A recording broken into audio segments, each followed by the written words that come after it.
उस वक्त मैं और व्योमकेश अपने पुराने मकान में शांति भरे दिनों की जिंदगी बिता रहे थे। वह घर कोलकाता की एक पुरानी गली में था, लाल मटमैली दीवारों वाला, पुराने लकड़ी के फर्नीचर से सजा हुआ, और खिड़कियों से गुजरती धूप के बीच हवा में बसी चाय और पुराने कागजों की गंध से भरा। हर सुबह लगभग एक तय क्रम में गुजरती। मैं अखबार लेकर खिड़की के पास बैठता, सामने सड़क पर रिक्शे वाले की घंटी बजने की आवाज आती, और उसी बीच व्योमकेश अपने कमरे में धूप की एक तिरछी किरण में झुके हुए अपने नोट्स पर झुका कुछ लिखता रहता। उसकी कलम की आवाज जैसे कमरे की चुप्पी को धीरे धीरे काटती जाती थी। दिन ऐसे चलते रहते जब कभी कोई केस नहीं होता, जैसे वक्त खुद ठहर गया हो। मगर मैंने अनुभव से जान लिया था कि जितनी देर यह सन्नाटा रहता है, उतना ही गहरा तूफान करीब होता है। उस सुबह भी ऐसा ही सन्नाटा था, एक शांत, साधारण सुबह जो कुछ अनजाने की आहट लिए हुई थी। तभी दरवाजे पर तीन तेज ठक ठक की आवाज गूंजी। मैं उठा, जाकर दरवाजा खोला। बाहर खड़ा एक व्यक्ति तुरंत नजर में आया। लगभग 40 साल का, सुथरे कपड़ों में, मगर चेहरे की थकान उसकी आंखों के नीचे झलक रही थी। माथे पर हल्के पसीने की बूंदें थीं, मानो वह किसी बोझ में दबा हो। उसने बिना किसी झिझक के कहा, क्या यही व्योमकेश बख्शी का घर है? मैंने सिर हिलाकर उन्हें अंदर बुलाया। भीतर आते ही वह सीधे उस कमरे की ओर बढ़े जहां व्योमकेश बैठा था। मैंने परिचय कराया। ये हैं सुधांशु बाबू, कोलकाता के एक प्रसिद्ध व्यापारी। व्योमकेश ने अपने चश्मे के पीछे से ध्यानपूर्वक उन्हें देखा और धीरे से मुस्कुराया। कहिए, आपकी परेशानी क्या है? सुधांशु बाबू कुछ क्षण चुप रहे, जैसे शब्द ढूंढ रहे हों। फिर बोले, बात बहुत निजी है, पर अब छिपाना मुश्किल हो गया है। मेरे घर में, या कहें मेरे जीवन में, एक अदृश्य त्रिकोण बन गया है। मेरी पत्नी मीरा, मेरी एक पुरानी परिचिता कुसुम और मैं। ऊपर से सब कुछ एक सामान्य प्रेम त्रिकोण जैसा लगता है, पर भीतर कुछ भयावह छिपा है। कोई साजिश, कोई परछाई, जो हमारे चारों ओर घूम रही है। कमरे की हवा जैसे भारी हो गई थी। मैं थोड़ी देर तक उन्हें देखता रहा। उनके चेहरे पर चिंता की रेखाएं धुंधली नहीं, बिल्कुल साफ थीं। व्योमकेश ने स्थिर आवाज में कहा, आप विस्तार से बताइए, कहानी कहाँ से शुरू हुई? सुधांशु बाबू ने गहरी सांस ली, फिर बोले, मीरा, मेरी पत्नी। 10 साल से हमारी शादी है। शुरुआती बरस तो जैसे स्वर्ग जैसे बीते, मगर कुछ महीनों से, पता नहीं कब से, उसके तेवर बदल गए हैं। वह चुप रहती है, मुझसे आंखें चुराती है। कई बार तो ऐसा लगता है जैसे वह मुझसे परहेज कर रही हो। मैंने सोचा, कहीं कोई और तो नहीं, कोई अजनबी जो हमारे बीच आया हो। उन्होंने रुककर पानी पिया और धीरे से बोले, उसी बीच मेरी एक पुरानी जान पहचान कुसुम अचानक लौट आई। कॉलेज के दिनों की दोस्त रही है।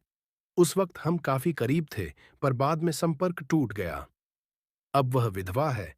कुछ महीनों से वह मेरे घर आने जाने लगी, एंड मीरा को यह रास नहीं आया। धीरे धीरे घर का वातावरण जैसे बुझता गया। बातचीत कम, अनकही निगाहें ज्यादा। उनकी आवाज में टूटन थी। मगर असली डर तब लगा जब हमें तीनों को गुमनाम पत्र मिलना शुरू हुए। हर पत्र एक दूसरे के खिलाफ। मीरा को लिखा जाता कि मैं जल्द ही उसे छोड़कर कुसुम से विवाह करने वाला हूं। कुसुम को धमकी दी जाती कि अगर वह मेरे करीब आई तो इसका अंजाम अच्छा नहीं होगा। और मुझे मुझे चेतावनी मिली कि मीरा पर भरोसा न करूं। आखिर यह सब कौन कर रहा है और क्यों? कमरे में घड़ी की टिक टिक बहुत स्पष्ट सुनाई दे रही थी।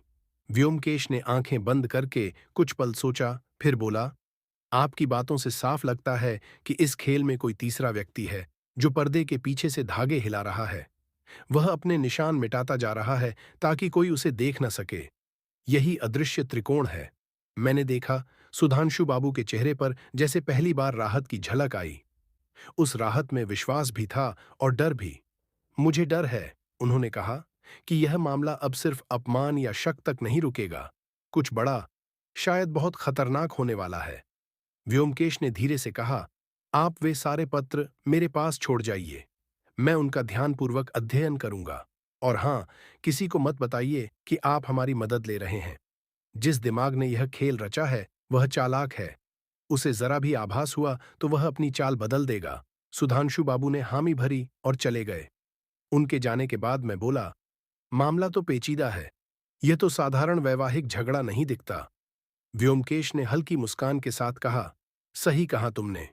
यहां प्रेम बस एक मुखौटा है, असली मकसद कुछ और है। हमें देखना होगा कि यह खेल किस दिशा में बढ़ रहा है। शाम को जब हम सुधांशु बाबू के घर पहुंचे, हवा में ठंडक थी और आसमान हल्के धुएं के बादल लिए हुए था। वह मकान बड़ा था, पुरानी ईंटों से बना, बाहर से बेशकीमती लगने वाला, मगर भीतर प्रवेश करते ही जैसे एक ठंडी उदासी हमें छू गई। गलियारों में सन्नाटा था, फर्श पर धीमे कदमों की आहट जैसे गूंज कर लौट जाती थी। मीरा देवी ने हमारा स्वागत किया। वे एक साड़ी में थीं जो शायद बहुत महंगी थी, पर उनकी आंखों की थकान ने उसकी चमक फीकी कर दी थी। उनकी आवाज में हल्की कंपकंपी थी, शायद रोने से दबाई गई। उन्होंने औपचारिक बातें की, मगर भीतर से अशांत थीं। कुछ देर बाद कुसुम आई, लंबी, आत्मविश्वास से भरी स्त्री। उसकी मौजूदगी से कमरा जैसे थोड़ा गर्म हो गया। उसके चेहरे पर एक चमक थी, मगर जब उसकी नजर मीरा पर पड़ी तो उस चमक में एक पल को चुनौती भी झलक गई। मीरा ने भी निगाहें मोड़ लीं। वह मौन जो उनके बीच था, वह किसी शब्द से ज्यादा कह रहा था। सुधांशु बाबू ने माहौल नरम करने की कोशिश की, पर उनके अपने शब्द लड़खड़ा रहे थे। मैं चुपचाप सब देखता रहा। तीन लोग, तीन चेहरों पर छिपी तीन सच्चाइयां। कमरे में घड़ी की सुई जैसे धीरे धीरे अपनी चाल रोक रही थी। बाहर हवा में पत्तों की होती सरसराहट भी ठहर सी गई थी। रात में जब हम लौटे तो मैंने चलते समय कहा, व्योमकेश, यह मामला वाकई अजीब है। पत्नी, पुरानी परिचिता और पति, पर ये गुमनाम पत्र किसी और कथा की तरफ इशारा कर रहे हैं। व्योमकेश ने धीमे स्वर में कहा, यही पत्र असली सुराग है। इन्हें लिखने वाला वही व्यक्ति है जो इस खेल का निर्देशक है। उसका उद्देश्य अभी धुंधला है, पर हमें जल्द साफ दिखेगा। शायद यह सिर्फ प्रेम नहीं, बल्कि किसी और गहरी चाल का भाग है। रात देर तक नींद नहीं आई। बार बार मीरा की बेजान आंखें, कुसुम की कठोर मुस्कान और सुधांशु बाबू का थका टूटा चेहरा याद आता रहा। और बीच में सिर्फ एक शब्द गूंजता रहा, अदृश्य त्रिकोण। अगली सुबह खिड़कियों से आती हवा में हल्की ठंडक थी। व्योमकेश हमेशा की तरह सुबह सुबह अपनी मेज पर झुका था। उसके आगे गुमनाम चिट्ठियों का ढेर फैला था। उसने हर पत्र को बारीकी से जांचा, कागज की मोटाई, स्याही का रंग, अक्षरों की ढलान। मैं उसके पास जाकर बोला, कुछ पता चला? वह बिना नजर उठाए बोला, हर पत्र मुझे अलग हाथ से लिखा लगता है, पर लिखावट में बारीकी से देखने पर कुछ समानताएं हैं। अर की पूंछ, का झुकाव, यह सब एक ही व्यक्ति के संकेत हैं, जिसने अपनी लिखावट झूठी बनाकर भ्रम पैदा किया है। तीनों को अलग अलग रास्तों से बहकाया गया है, मगर धागा एक ही हाथ में है। मेरे माथे पर पसीने की हल्की परत उभरी। तो मतलब किसी एक की करतूत है और वही तीनों को खेल रहा है? बिल्कुल, व्योमकेश ने कहा। और अब हमें यह समझना है कि यह साजिश क्यों रची गई, इन रिश्तों को तोड़ने के लिए या किसी और, कहीं गहरे उद्देश्य से। इतने में दरवाजे पर दस्तक हुई। सुधांशु बाबू के नौकर ने एक नई चिट्ठी लाकर रखी। उस कागज की तह हिलते ही कमरे में अजीब खामोशी छा गई। वह बोला, बाबू ने कहा है, आप तुरंत चलिए, कोई नई बात हुई है। जब हम दोपहर में पहुंचे, माहौल में घबराहट गाढ़ी थी। मीरा देवी के हाथ में एक और पत्र था। कांपते हुए स्वर में उन्होंने कहा, आज सुबह यह मिला है। इसमें लिखा है कि सुधांशु मुझे छोड़ देंगे और कुसुम से विवाह करेंगे, बहुत जल्द। उनके शब्द हवा में थरथरा रहे थे।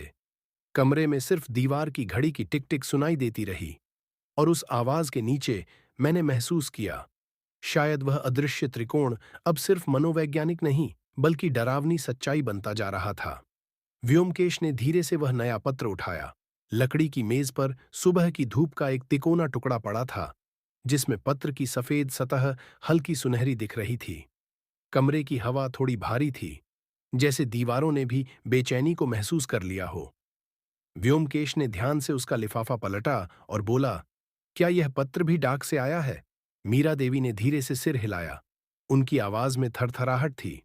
नहीं, इस बार अजीब बात यह है कि लिफाफे पर कोई डाक की मोहर नहीं है। इसे सीधे हमारे घर के गेट में डाला गया है। यह सुनते ही सुधांशु बाबू का चेहरा तन गया, थोड़ी कठोर हो गई और उनकी आंखों में हल्का गुस्सा चमक उठा। तो इसका मतलब है, उन्होंने दृढ़ स्वर में कहा, वह आदमी यहीं आसपास मंडराता है, हमारे घर के करीब। उनकी आवाज में डर और अपमान दोनों थे। इतने में बाहर से तेज कदमों की आहट आई। कुसुम कमरे में दाखिल हुई, सीधी तनी हुई देह, किंतु आंखों में असहजता। उसने आते ही कहा, मैं भी आपको बताने ही आई थी। मुझे भी कल रात एक खत मिला। उसमें लिखा है कि अगर मैं सुधांशु बाबू से दूरी नहीं रखूंगी तो मुझे बुरा अंजाम भुगतना पड़ेगा। आखिर यह सब क्या है? उसकी आवाज में गुस्सा और डर दोनों एक साथ हिल रहे थे। कमरा मानो अचानक सर्द पड़ गया। मीरा देवी की आंखें संकुचित हो गईं। वे कुसुम की ओर देख रही थीं, जैसे सारे अनहोने का कारण वही हो। एक पल को लगा कि अगर किसी ने एक शब्द और बोला तो झगड़ा फूट पड़ेगा। मैंने अपनी कुर्सी की लकड़ी में खिंचाव महसूस किया। हवा वहीं पिघल रही थी। मगर तभी व्योमकेश ने शांत, स्थिर आवाज में कहा, सब लोग शांत रहिए। मुझे एक बात बिल्कुल साफ करने दीजिए। कमरे में हल्की सरसराहट और लोगों की सांसों की आवाजें थीं। फिर व्योमकेश बोला, इन सभी पत्रों की बनावट, शब्दों की लय और इनके उद्देश्य से यह स्पष्ट है कि इन्हें एक ही व्यक्ति लिख रहा है। उसका मकसद है कि आप सबका विश्वास टूटे। वह चाहता है कि आप एक दूसरे को दुश्मन मान लें, ताकि असल साजिश कभी उजागर न हो। वह कुर्सी से थोड़ा आगे झुका। उसकी आंखों में तेज फोकस था। लेकिन हमें उस खेल का उल्टा करना होगा। हमें एक दूसरे पर भरोसा करना होगा ताकि वह फंदा टूटे। सुधांशु बाबू ने गहरी सांस ली। फिर धीमी आवाज में कहा, मगर ऐसा कौन हो सकता है? हमारे अपने घर या परिवार से कोई ऐसा करेगा, यह सोच भी नहीं सकता। व्योमकेश मुस्कुराया, पर उसकी आंखों में एक अजीब चमक थी। अक्सर जो सबसे भोले लगते हैं वही सबसे चालाक निकलते हैं। जल्दबाजी नहीं करनी चाहिए। पहले यह समझना होगा कि इस भ्रम के जाल से सबसे बड़ा लाभ किसे मिल रहा है। उसी बीच नौकर ट्रे में चाय लेकर आया। चीनी मिट्टी के कपों से भाप उठ रही थी। जब उसने कप टेबल पर रखे तो उसकी उंगलियां हल्की कांप रही थीं। व्योमकेश ने बिना भाव बदले उसकी ओर देखा। कब से यहां काम कर रहे हो? उसने सहज स्वर में पूछा। नौकर ने सिर झुकाकर कहा, 5 साल से साहब। ठीक है, व्योमकेश ने कहा। अगर तुम्हें कुछ असामान्य दिखे, किसी का अजीब व्यवहार, तो तुरंत बताना। याद रखना, अब यह घर मेरी नजर में है। नौकर ने हामी भरी और धीरे धीरे पीछे हट गया। उसके जाते ही मैंने फुसफुसाकर कहा, क्या तुम्हें नहीं लगता उसी पर शक है? व्योमकेश ने सिर हल्के झुकाकर कहा, अभी कहना जल्दबाजी होगी। मैंने उसकी लिखावट पर ध्यान दिया। शायद कुछ समानता है इन पत्रों से, पर सबूत नहीं है। हमें और देखना होगा। अगले कुछ दिनों तक हम वही करते रहे। रोज सुधांशु बाबू के घर पहुंचना, हर छोटी बड़ी बात नोट करना। हर शाम जैसे कोई नया रहस्य खुलता। कभी किसी कमरे में नया पत्र, कभी सुधांशु बाबू के दफ्तर में डेस्क पर रखा हुआ, और एक दिन तो कुसुम की कार की खिड़की पर चिपका मिला। मीरा देवी की तबीयत गिरने लगी। वह अक्सर अकेली कमरे में बैठी रहती। उसकी आंखें लाल और आवाज बुझी हुई। सुधांशु बाबू का चेहरा दिन प्रतिदिन थकता जा रहा था। उनकी चाल में बेचैनी और निगाहों में सवालों का तूफान। मगर व्योमकेश, वह एक पत्थर की तरह स्थिर था। वह हर घटना का बारीकी से रिकॉर्ड बनाता, सबका समय, सबकी हरकतें, सबके शब्द तक। रात को जब मैं सोने की कोशिश करता, दिमाग में वही गुमनाम खत घूमते रहते। सोचता, कोई तो रोज ये खत डालता है, इतनी हिम्मत से, और कोई उसे देख भी नहीं पाता। यह आदमी घर के बेहद करीब है, शायद दीवार की दूसरी ओर ही रहता हो। मुझे याद आए नौकर की घबराई आंखें। पर शायद ये केवल भ्रम हो, या शायद यही भ्रम सच्चाई छिपा रहा हो। अगली सुबह हम फिर सुधांशु बाबू के घर गए। वहां पहुंचते ही लगा जैसे घर ने रात भर कोई तूफान झेला हो। ड्राइंग रूम में हवा भारी थी। मीरा देवी की आंखें सूजी हुई थीं और सुधांशु बाबू लगातार टहल रहे थे। उनके पीछे नौकर चुपचाप चलता हुआ जैसे उनकी छाया बन गया हो। व्योमकेश ने पूछा, क्या आज फिर कुछ हुआ है? सुधांशु बाबू ने तुरंत कहा, हाँ। आज सुबह मुझे अपनी अलमारी में एक और पत्र मिला। इस बार लिखा है कि मैं अपनी पत्नी को धोखा दे रहा हूं और जल्द ही सबके सामने बेनकाब हो जाऊंगा। सोचिए, वह पत्र मेरी अलमारी में कैसे आया? वह तो सिर्फ मेरी चाबी से खुलती है। मैं भी दंग रह गया। हवा में जैसे ठंडक उतर गई। व्योमकेश फौरन आगे बढ़ा, ताले को ध्यान से देखा। उसकी उंगलियां बेहद शांत थीं, पर निगाह बेहद पैनी। वह बोला, क्या कभी आपने यह चाबी किसी और को दी? कभी नहीं। सुधांशु बोले, ये हमेशा मेरी जेब में रहती है। व्योमकेश ने कुछ पल तक सोचते हुए कहा, तो फिर या तो किसी ने आपकी गैर मौजूदगी में चाबी उठाकर उसकी नकल बना ली है, या वह कोई ऐसा व्यक्ति है जो आपकी आदतों, आपकी चाल और आपके समय को बखूबी जानता है। तभी मीरा देवी भीतर से निकलीं। उनका चेहरा गुस्से से भरा था। मुझे तो अब किसी जांच की जरूरत नहीं, उन्होंने ऊंची आवाज में कहा। यह सब कुसुम की चाल है। जब से वह घर आने लगी है, घर की शांति खत्म हो गई है। वह मेरे पति के साथ पुराना रिश्ता जिंदा करना चाहती है और मुझे नीचा दिखाना चाहती है।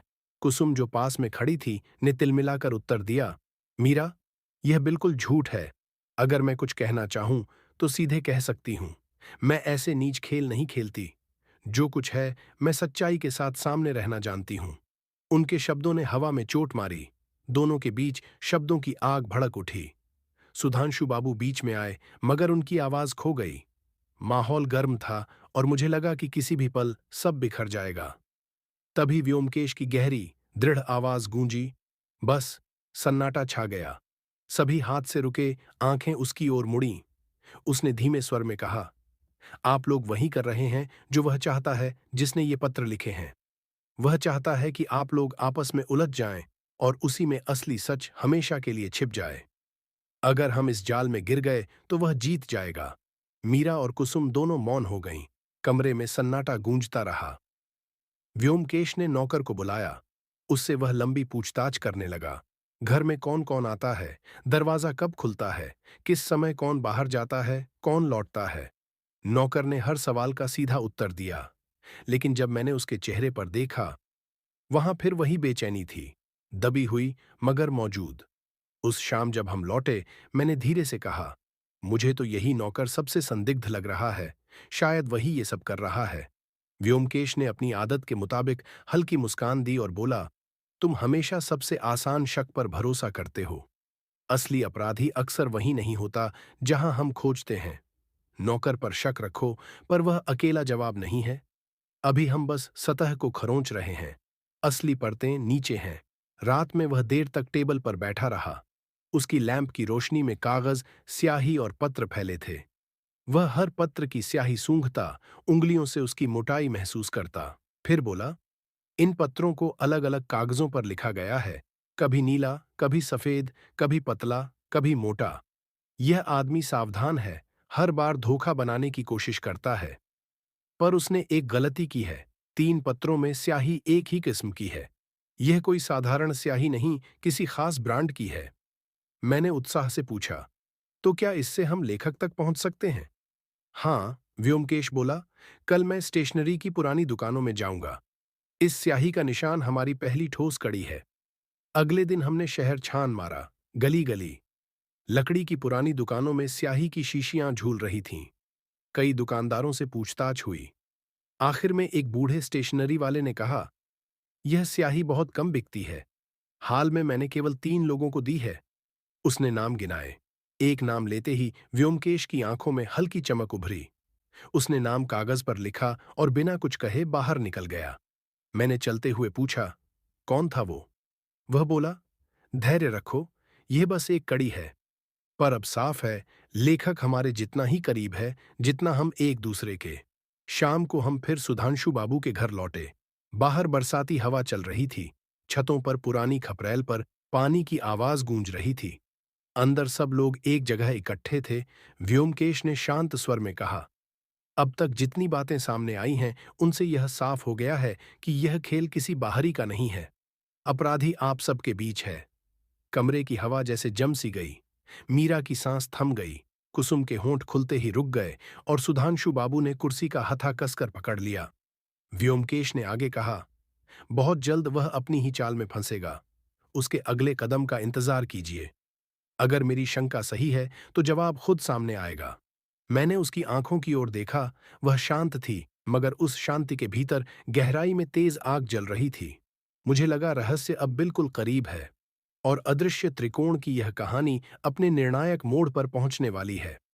सुबह की धूप अधूरी थी। कमरे के भीतर हल्की पीली आभा बिखरी हुई और बाहर की सड़कों पर अजीब सी निस्तब्धता थी। व्योमकेश टेबल पर झुका कुछ लिख रहा था। उसकी कलम की आवाज कमरे की घड़ी की टिक टिक से मिलती जा रही थी।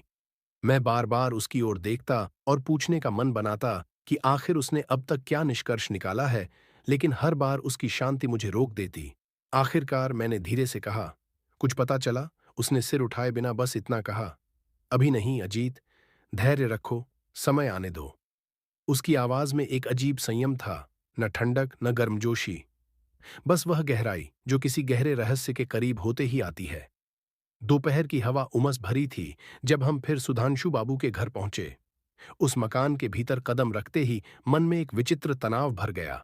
दीवारों के रंग फीके लग रहे थे, गलियारों में कोई बोलने की हिम्मत नहीं कर रहा था, जैसे घर की हर ईंट किसी अशुभ घटना का इंतजार कर रही हो। मीरा देवी बिस्तर पर बैठी थीं, थकी, पीली और आंखों में बुझी हुई नमी लिए। उनकी दृष्टि कहीं खोई हुई थी। कुसुम कमरे के दूसरे कोने में बैठी थी, चेहरे पर वही आत्मविश्वास, पर इस बार उसकी आंखों में छिपी भय की परतें साफ झलक रही थीं। सुधांशु बाबू इधर उधर टहल रहे थे, माथे पर पसीने की बूंदें और हाथों में बेचैनी का कांपना। तभी अचानक नौकर लगभग दौड़ता हुआ भीतर आया, सांसें तेज, चेहरा घबराहट से सफेद। वह हकलाया, बड़ी बीवी बेहोश हो गई हैं। क्षण भर को हवा रुक गई। हम सब उनके कमरे की ओर भागे। मीरा देवी जमीन पर गिरी पड़ी थीं। चेहरे का रंग मोम जैसा सफेद था, होंठों पर हल्की भूरापन, और उनके पास रखी चाय की प्याली अब भी आधी भरी थी। मैं घबरा गया, पर व्योमकेश झुककर कप उठाया। उसने उसे सूंघा, फिर गंभीर स्वर में बोला, इसमें जहर है। कमरा मानो सन्नाटे में डूब गया। सुधांशु बाबू का चेहरा विकृत हो गया। वे चिल्ला उठे, हे भगवान, अब यह क्या? किसने? उनकी आवाज गूंजकर दीवारों से टकराई। हमने तुरंत डॉक्टर को बुलवाया। कुछ देर बाद जब डॉक्टर ने जांच की तो पाया कि जहर की मात्रा ज्यादा नहीं थी। इलाज शुरू हुआ और धीरे धीरे मीरा देवी की सांसें स्थिर होने लगीं। जब तकदीर से उनका जीवन बच गया, तब तक उस घर का सारा वातावरण जैसे थम चुका था। डॉक्टर के जाने के बाद कमरे में बस खामोशी थी। दीवार की घड़ी धीमे धीमे चल रही थी और सबकी निगाहें एक दूसरे पर टिकी थीं।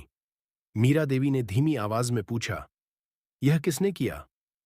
किसे मेरी जान से इतनी दुश्मनी हो सकती है? कुसुम आगे बढ़ी। उसकी आवाज टूट रही थी। देखा मीरा, मैं कहती थी कि कोई हमें बर्बाद करना चाहता है। यह अब सिर्फ डराने की बात नहीं रही, अब किसी का इरादा खतरनाक है। सुधांशु बाबू ने सिर पकड़ लिया। उनके चेहरे की लकीरों में डर उतर चुका था। व्योमकेश ने शांत स्वर में कहा, जिसने यह किया है, उसने जल्दबाजी की है। यह कदम उसे छिपाने के लिए नहीं, बल्कि हमें डराने के लिए था। लेकिन यही गलती अब उसकी सबसे बड़ी भूल बनेगी। सुधांशु बाबू ने कांपते हुए पूछा, तो आपको अंदाजा है, व्योमकेश? वह धीरे से बोला, हाँ, मैं उस व्यक्ति के बेहद करीब पहुंच चुका हूं। केवल थोड़ा और समय चाहिए। 2 दिन और चित्र पूरा हो जाएगा। तब तक कोई भी अनजान व्यक्ति से बात न करे, कोई पत्र या पार्सल हाथ न लगाए। हम उसके अगले कदम का इंतजार करेंगे। उस रात जब हम लौटे, बाहर रात नमी से लदी हुई थी और सड़कें खाली थीं। मैंने कहा, व्योमकेश, अब तो यह हत्या की कोशिश है। हमें पुलिस को खबर देनी चाहिए। वह बिना भाव के बोला, नहीं अजीत, अगर हमने अभी पुलिस बुलाई तो अपराधी चौकन्ना हो जाएगा और फिर हाथ से निकल जाएगा। हमें उसे यह यकीन दिलाना है कि वह अभी भी सुरक्षित है, तभी वह अगली चाल चलेगा। मैं बोला, लेकिन अगर उसने फिर हमला किया? वह मुस्कुराया, अजीत, जब अपराधी खुद को अजेय समझने लगे, तभी वह अपनी सबसे बड़ी गलती करता है। विश्वास करो, वह अब उसी अवस्था में है। उसकी आंखों में एक अजीब प्रकाश था, जैसे कोई जाल बुना जा चुका हो और बस उस पर शिकार गिरना बाकी हो। अगले दिन सुबह सुबह उसने कहा, आज तुम मेरे साथ रहोगे? कहाँ? मैंने पूछा। सिर्फ देखते हैं। हम अभी केवल गवाह हैं, न्यायाधीश नहीं, उसने हंसकर कहा। पूरा दिन हम शहर के कोनों में घूमते रहे। कभी पुराने डाकघरों के रिकॉर्ड देखे, कभी स्टेशनरी की दुकानों में पूछताछ की।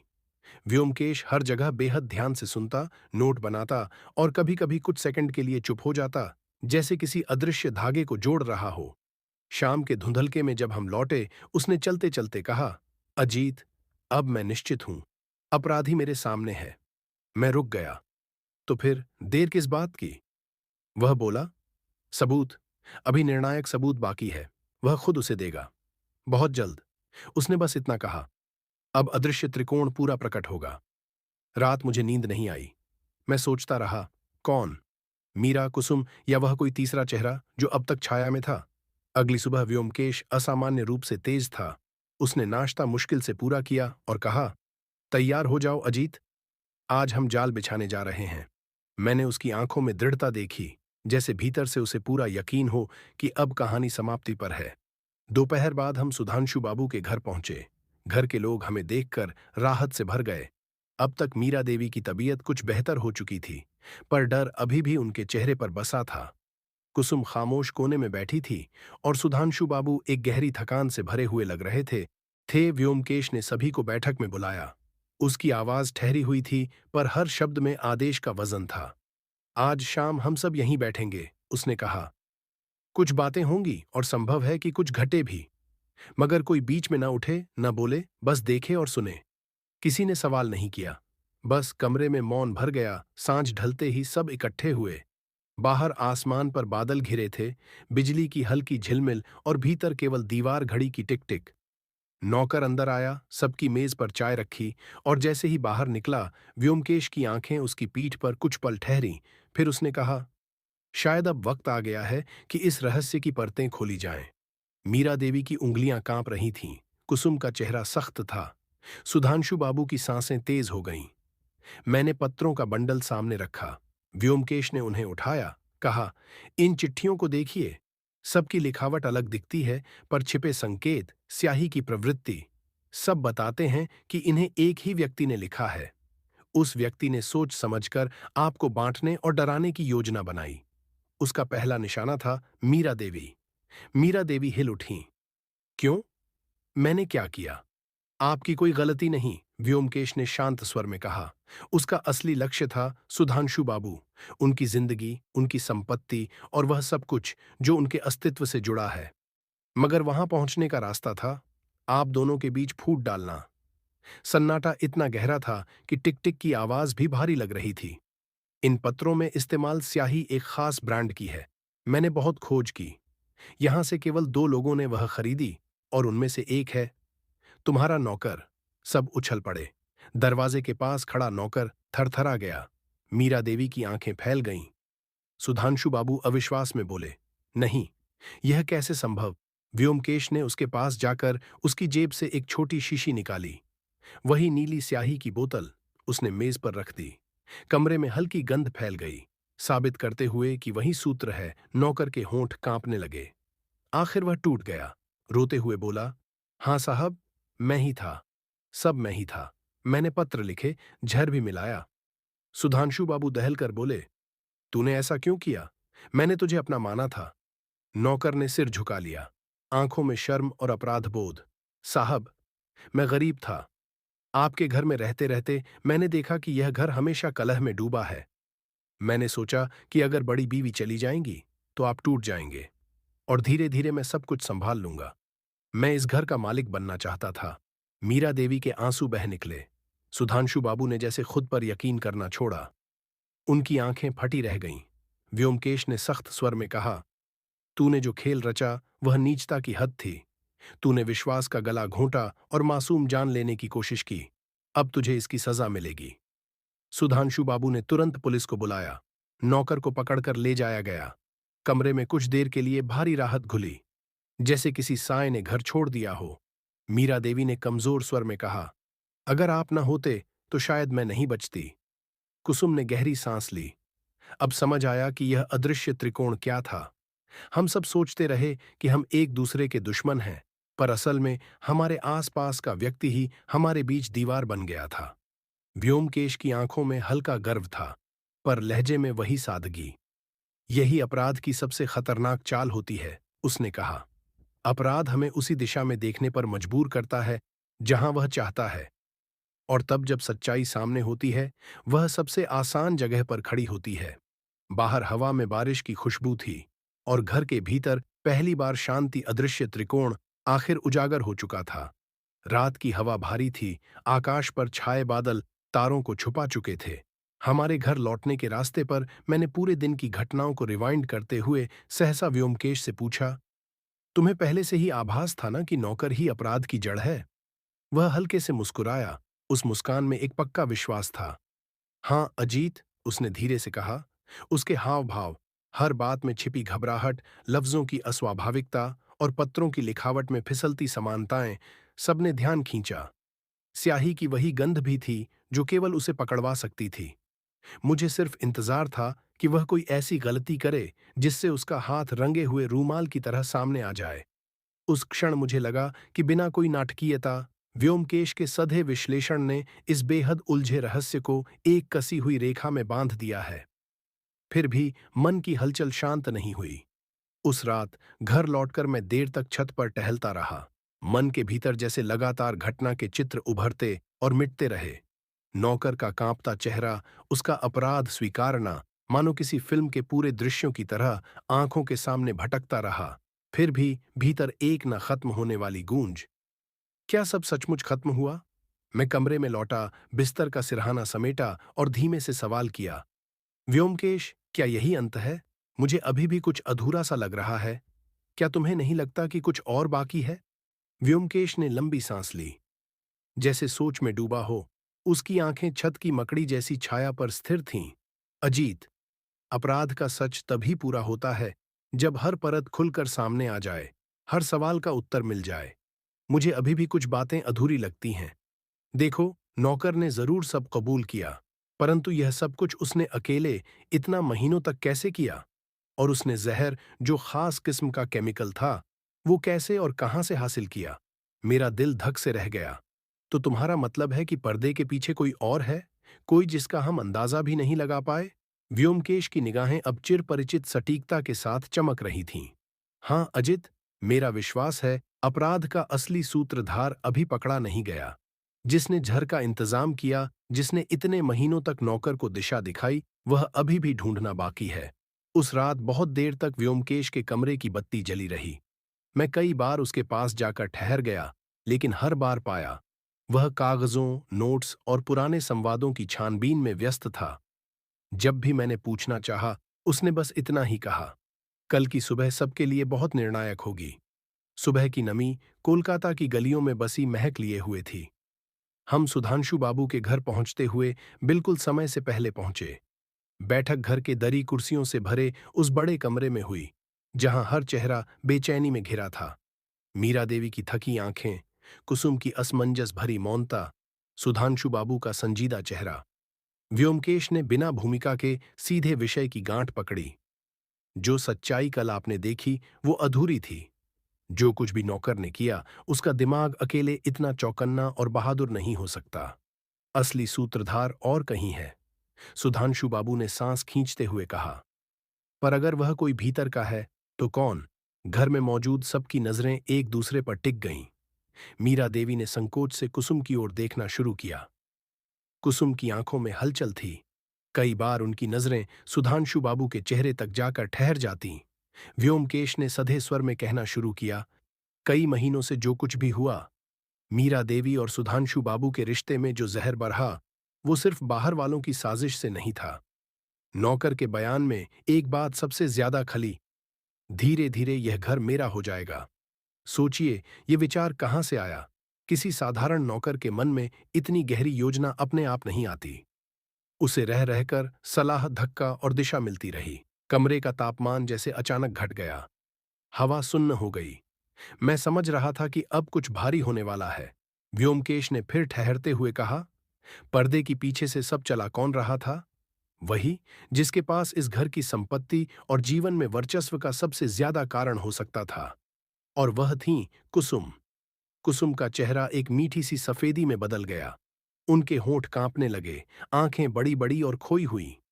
मीरा देवी रह रहकर कांप गईं। उनके स्वर में गहन आक्रोश और अविश्वास मिल गया। मेरी खुद की बहन, तुमने? कुसुम ने जवाब नहीं दिया, केवल उनकी आंखें घूरती रहीं। फिर अचानक वह मुस्कुरा दी। हंसी में बहुत कड़वाहट थी। हाँ, मैंने किया। क्यों ना करती दीदी?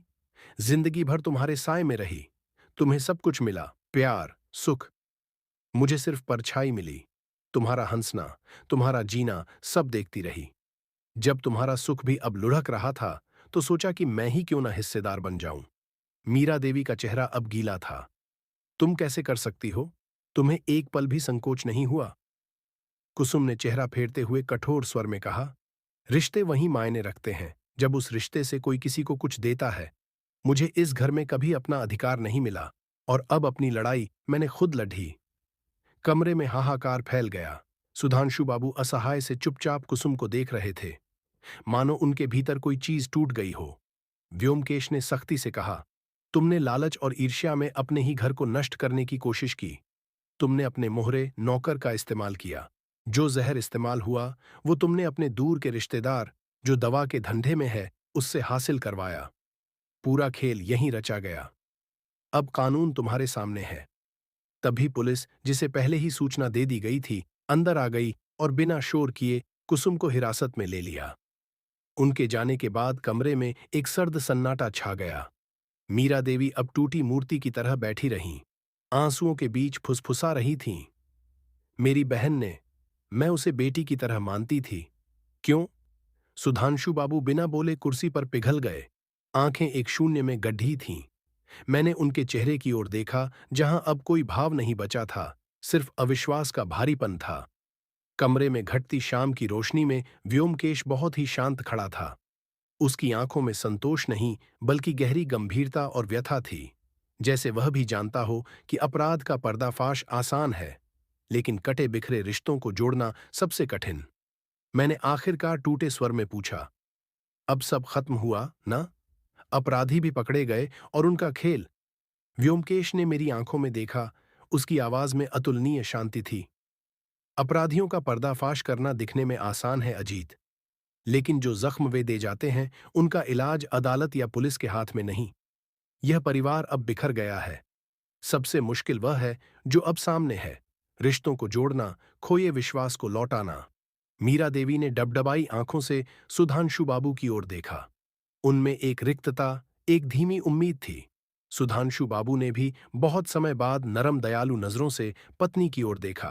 शायद पहली बार दोनों एक दूसरे के दर्द को, अपने दोषों को और अपनों के किए घाव को एक साथ महसूस कर पाए। उस रात हम लौटते समय दोनों ही चुप रहे। बाहर हल्की हवा चल रही थी। कहीं दूर बिजली कड़कने की आवाज सुनाई देती थी। मेरी जेब में अब भी कई सवाल बचे थे। क्या इंसान की ईर्ष्या सचमुच इतनी गहरी, इतनी अंधी हो सकती है? मैंने आखिरी बार पूछा, तुम्हें कब आभास हुआ कि कुसुम ही असली साजिश करता है? व्योमकेश रुका। उसके चेहरे पर पुराना तेज लौट आया। याद है अजित, जब हम पहली बार मीरा देवी के घर गए थे, उस बैठक में जब भी झगड़े की बात होती, कुसुम की आंखों में अजीब सी चमक आ जाती, एक सकून जैसा कि कलह बढ़ रही है। उसके हर शब्द, हर इशारे में असामान्य संतुलन था, जैसे वह बहुत सोच समझकर कुछ कर रही हो। फिर जब नौकर ने अंदाजा सा स्वीकारा कि वह मालिक बनने का सपना देखता था, तब मैंने ध्यान दिया, यह ख्याल किसी आम आदमी के दिमाग में खुद ब खुद नहीं आता। उसमें कोई चालाक, महत्वाकांक्षी दिमाग था, और वह थी कुसुम। मैं देख रहा था, रहस्य के पत्ते अब पूरी तरह खुल चुके थे, पर कहीं मन में टीस थी। ऐसे अपराध पीछे रिश्तों की नाजुक डोर नोच जाते हैं। यह खेल अब खत्म था, लेकिन जो टूटी कड़ियां थीं, उनका जुड़ना शायद वक्त का सबसे बड़ा चमत्कार होगा। एक लंबी रात गुजर चुकी थी। कोलकाता की पुरानी गलियों के ऊपर उगी ठंडी हवा टूटे घोंघे की तरह हर घर के कोने कोने में उतरती महसूस हो रही थी। उस रात के बाद पहली बार मुझे सहसा चैन मिला। आखिरकार सत्य का उजाला उस रहस्य के घने बादलों को चीर कर बाहर आ गया था। फिर भी भीतर कहीं यह एहसास था कि हर अंत के बाद कुछ अधूरा सा बचता ही है। व्योमकेश हमेशा की तरह अगली सुबह जल्दी उठ गया। उसकी आंखें अखबार पर थीं, मगर मन किसी अनजाने विचार में उलझा जान पड़ा। मैं अभी तक रात की थकान और बीते मानसिक तनाव से बोझिल था। बिस्तर से उठते हुए मैंने आलसी आवाज में पूछा, अब बस सब खत्म हो गया, है ना? नौकर जेल में है, कुसुम पुलिस की गिरफ्त में है, अब कोई छुपा धागा नहीं बचा। व्योमकेश ने अखबार मोड़ते हुए मेरी ओर देखा। उसकी आवाज में गहराई थी। अजित, जो दिखता है कभी पूरा नहीं होता। अपराध खत्म हुआ, लेकिन उसके जहर की लकीरें दिलों में बहुत देर तक बनी रहती हैं। सचमुच मामला वहां खत्म होता है जहां इंसानों ने अपने भीतर के जहर को धो डाला हो और फिर से जीना सीख लिया हो। मेरे मन में हल्की आशंका थी। तो अब क्या करने वाले हो? आज मैं एक बार फिर सुधांशु बाबू के घर जाऊंगा। मुझे देखना है कि अपराध के बाद जो रिश्तों में टूटन आई, उसकी मरम्मत हो रही है या नहीं। उसने सहज भाव से जवाब दिया। हम दोनों दोपहर में जानी पहचानी गली के उस मकान पर पहुंचे। वहां का माहौल अब भी भारी था। पुराने लकड़ी के दरवाजे बंद थे, गलियारों में सन्नाटा पसरा था। भीतर से सिर्फ नौकरों की धीमी आवाजें आ रही थीं। बैठक में प्रवेश करते ही मैंने देखा, मीरा देवी और सुधांशु बाबू एक साथ बैठे थे, मगर उनके बीच की दूरी अब भी तलवार की तरह खिंची हुई महसूस हो रही थी। मीरा देवी का चेहरा थका हुआ और सूखा था। उनकी निगाहें फर्श पर गड़ी रहीं। सुधांशु बाबू सामने ताकते हुए कुछ सोच रहे थे। मोहभंग, अपराधबोध और अपनों से खोने का दर्द उनके चेहरे पर उकेरा हुआ था। हमारे पहुंचते ही दोनों ने औपचारिकता निभाई। मीरा देवी ने भरी आवाज में कहा, व्योमकेश बाबू, आपने हमें बचाया, लेकिन सच यह है कि दिल पर जो चोट पड़ी है, उसका शायद कोई इलाज नहीं। व्योमकेश का स्वर नरम था। बीबी साहिबा, असली जहर मन में उतरता है।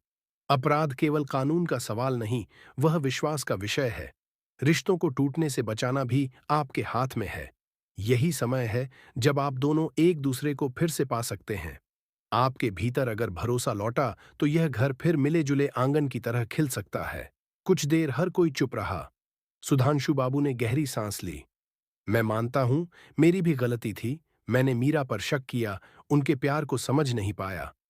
अगर मैं पहले भरोसा कर पाता तो शायद कुसुम को मौका ही न मिलता।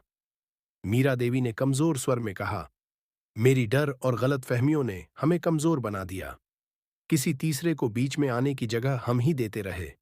धीरे धीरे उन दोनों के चेहरे पर दर्द की जगह एक ताजगी सी उभरने लगी, मानो लंबे समय बाद किसी पुराने घाव को कुरेदने के बजाय उसे सहलाया जा रहा हो। उस पल पूरे घर के भीतर का अंधकार थोड़ा सा कमजोर पड़ गया। व्योमकेश ने गंभीर स्वर में कहा, यही अपराध की असली सीख है। अपराधी पकड़ा जाना आवश्यक है, लेकिन असली विजय तभी है जब जिन लोगों को उसने तोड़ने की कोशिश की, वे फिर से जोड़ पाएं। अगर ऐसा न हुआ तो अपराधी अपनी हार के बावजूद जीत जाता है। मीरा देवी और सुधांशु बाबू ने धीरे धीरे एक दूसरे का हाथ पकड़ लिया। उन दोनों के चेहरों पर पहली बार एक हल्की नरमी, एक सौम्य मुस्कान, एक नई शुरुआत की उम्मीद उभरी। हम वहां से लौटने लगे। तब मीरा देवी भावुक होकर बोलीं, आप दोनों का धन्यवाद। आपने रिश्तों को अपराध से बचाने के साथ नया जीवन भी दिया। रास्ता लौटते हुए मैं गहरी सोच में डूबा रहा। व्योमकेश की बातें अब भी कानों में गूंज रही थीं। अपराध का असली जहर मन में उतरता है। कहीं भीतर यह एहसास था कि हर सच्ची खोज केवल अपराधी को पकड़ना नहीं, बल्कि इंसान के भीतर दृढ़ता, भरोसा और प्रेम को फिर से जागृत करना है। मैंने धीरे से कहा, तुम्हारे लिए अपराध का मामला बस अपराधी को पकड़ना नहीं होता ना, व्योमकेश। तुम हमेशा आगे बढ़कर देखते हो कि उसका असर लोगों पर क्या पड़ता है। यही बात तुम्हें सबसे अलग करती है। व्योमकेश ने हल्की मुस्कान के साथ कहा, अजित, अपराध केवल कानून का सवाल नहीं, इंसानियत का सवाल है। अगर हम केवल अपराधी को पकड़ लें और इंसान के टूटे दिल, बिखरे विश्वास को न देखें, तो हमारी खोज अधूरी ही रह जाती है। उस शाम की हवा खिड़कियों से भीतर बह रही थी। हर हादसा, हर रहस्य अब बीते कल की तरह पीछे छूट रहा था। मैं जानता था कि यह कहानी अब पूरी है। ये बस अपराध और अपराधी के खेल की नहीं, बल्कि रिश्तों, विश्वास और उम्मीद की भी कहानी थी। शायद जीवन का सबसे बड़ा रहस्य यही है कि टूटे हुए बंधन कभी-कभी सच के उजाले में नए रंगों से फिर जोड़ जाते हैं।